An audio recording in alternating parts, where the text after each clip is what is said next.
Hi everyone, in this module we're going to focus on one of the three areas in the skeleton plane called interface design. Let's look at a definition of interface design.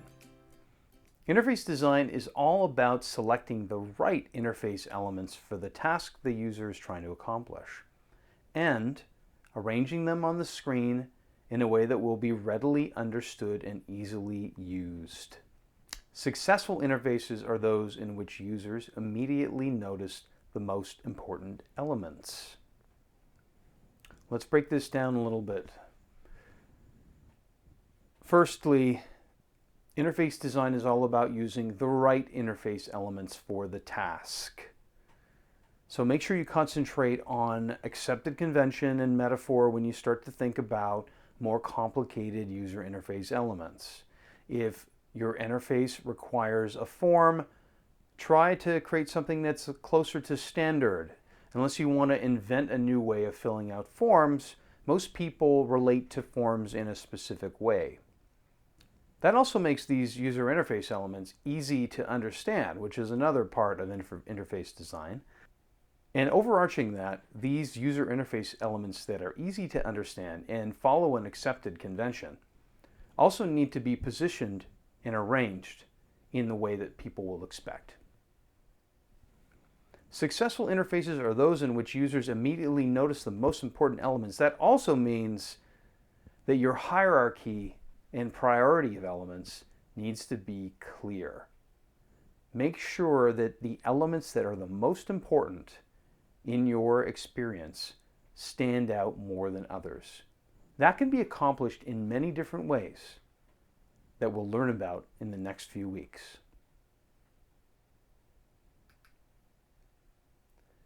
Interface design is the art of arranging the content elements on a screen. The successful ones are those in which users immediately notice the important stuff. And a focus on hierarchy is extremely important when we approach creating wireframes in the skeleton plane. At every point throughout the experience of creating these interfaces, we need to think about the mental model of our user.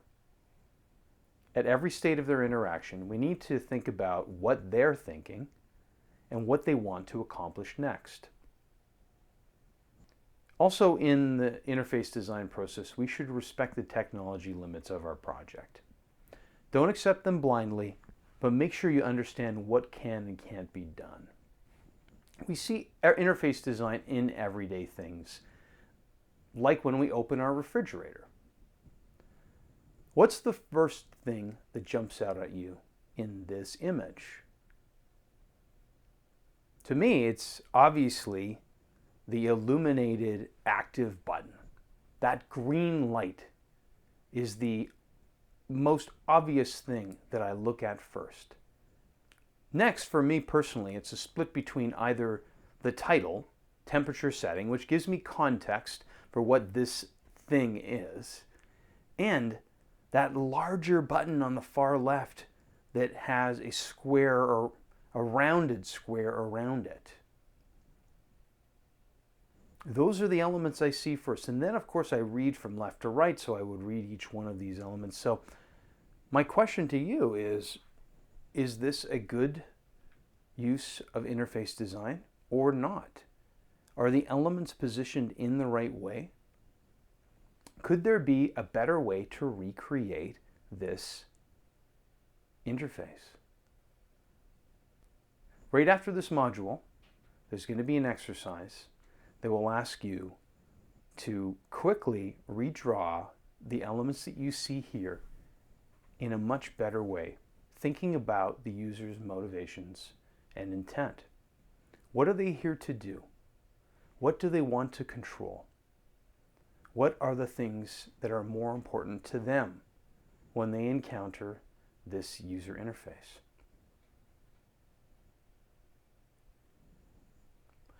An essential part of user experience design is to make sure that your users aren't confused. And even more so, the structure and skeleton plane insinuate that clarity and explicit function and content will guide us through the interface to the point that it should be completely intuitive. It should be unambiguous. Don't lead your users to a banana and allow them to open it and discover a cucumber. And that's where this analogy comes from.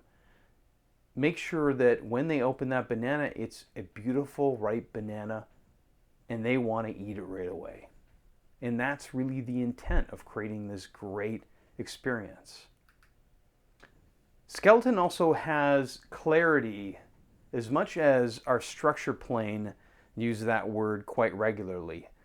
It's a continuation of that idea that the more clarity you can provide, the better the outcome. As we now take the structural elements that we created last week and start to apply them into our wireframes, we need to make sure they're positioned in the right way next to the right things. What my mother thinks of a remote control and how complex it is quite different than what her mental model is. What does she actually need when she wants to control her television? And there's a huge difference between what's presented to a user and what they want. And when we started to talk about that last week, we overlapped a few things that were user expectations versus product objectives. Let's make sure we continue that thread here. What my mother thinks of this complicated remote is a lot different than what she actually is looking for on her television, which is really a way to turn it on and off and a way to adjust the volume. The only other thing I might even suggest on this appropriate for my mom remote is a few different numbers and maybe an up and down channel button, and that's probably it. And that expectation that they're going to need 45 other buttons is really not founded in anything. Design for commonplace things sometimes gets overcomplicated. Let me introduce you to a little bit of a problem that needs to be solved. I encountered this post on a forum a few years ago where a designer was trying to solve the problem of needing to prevent people from deleting photo albums. Imagine the use case here is that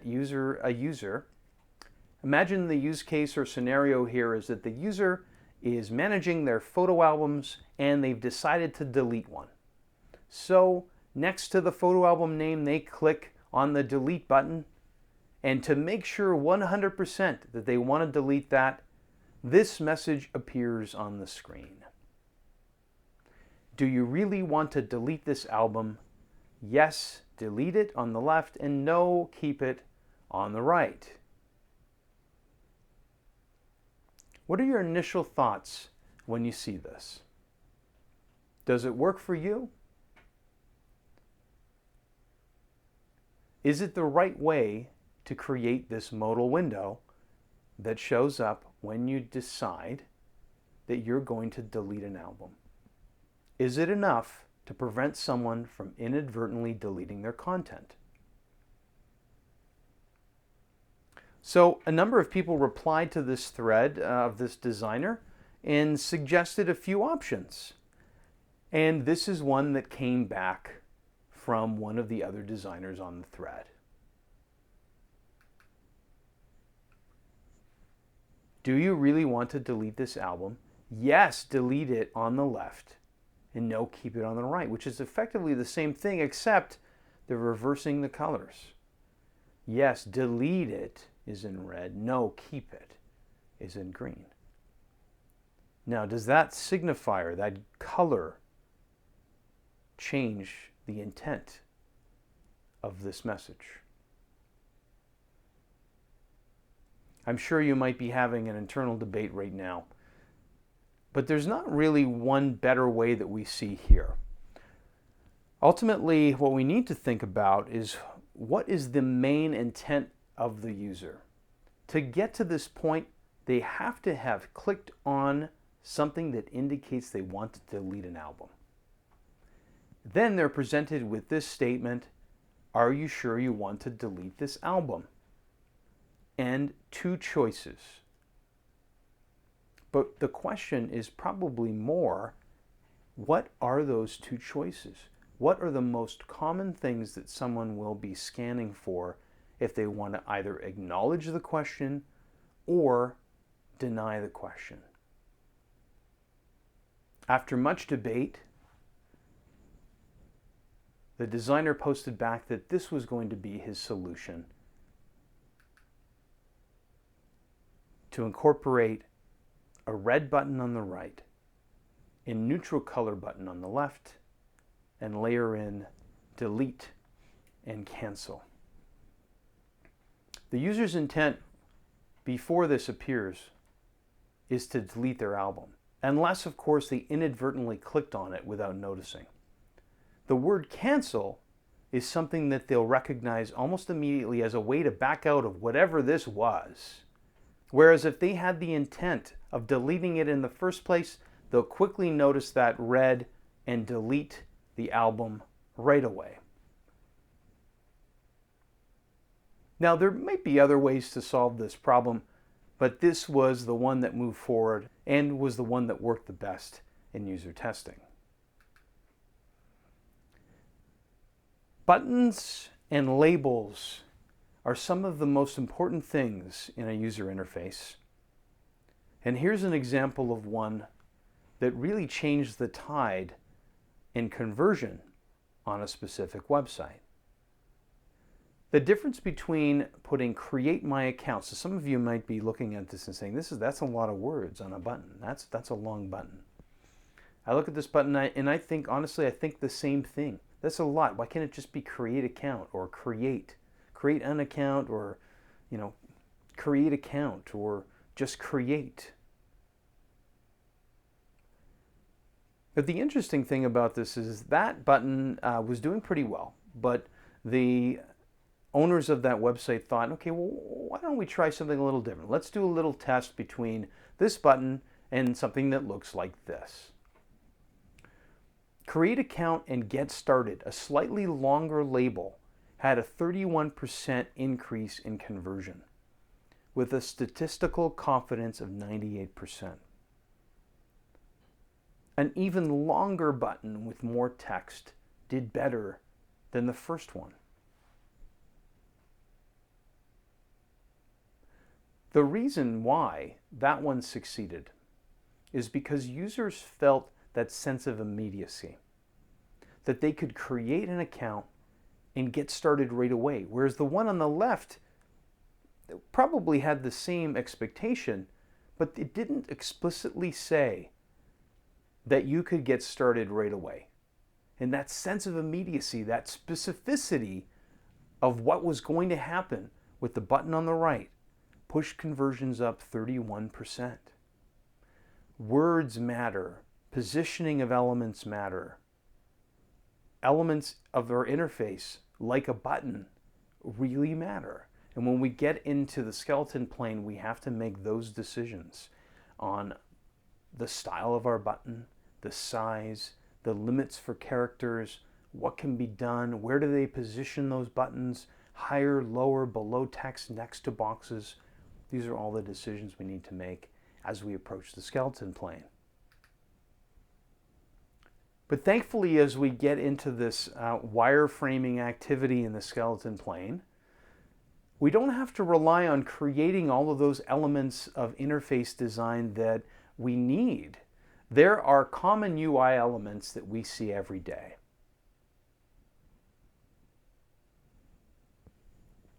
Common UI elements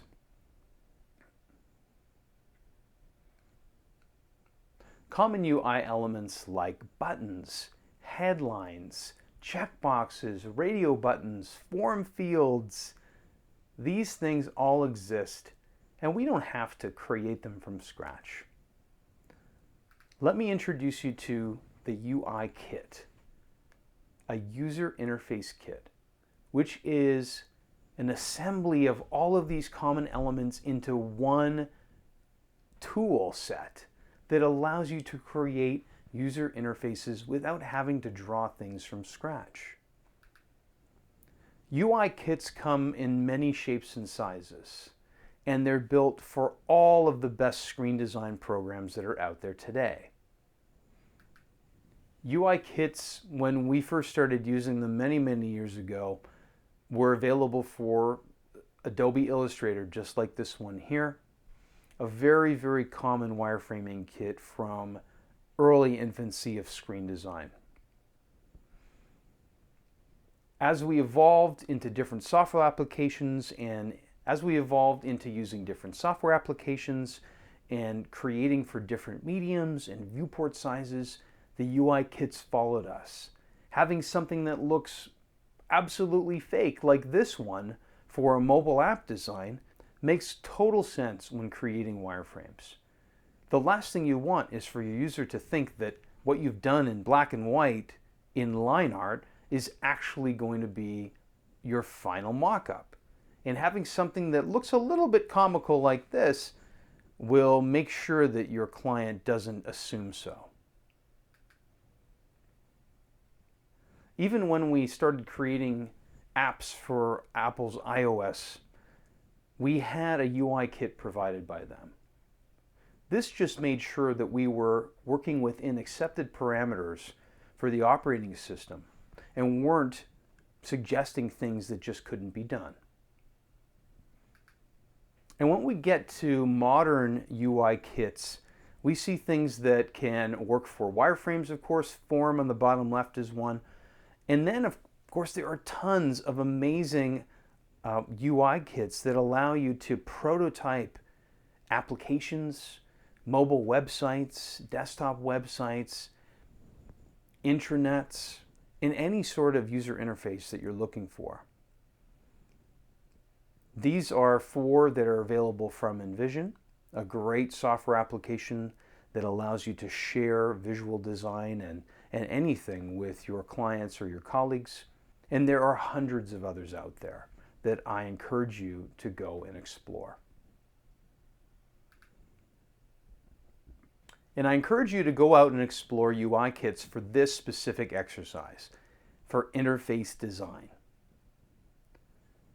With this list of elements, I would like you to create an interface design in wireframes.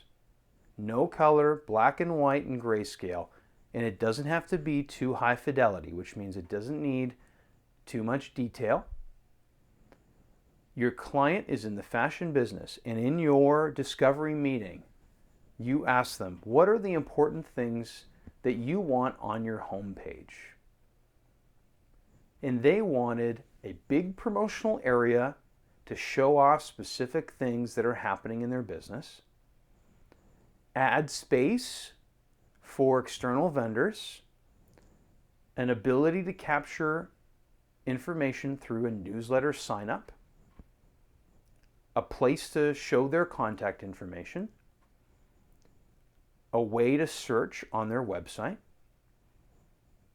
a featured products area, recent news, social media links need to be displayed somewhere, partner logos, meaning other companies that they're affiliated with, and they assume a header of your website, which will include their logo and a navigation.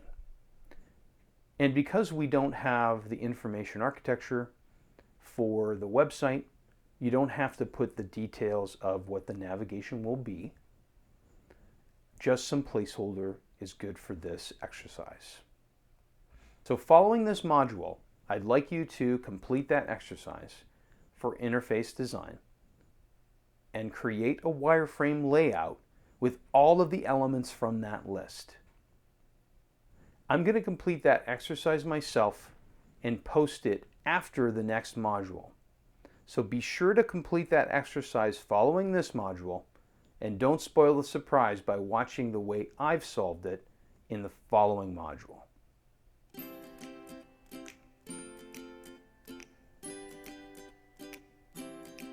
We'll see you in the next video.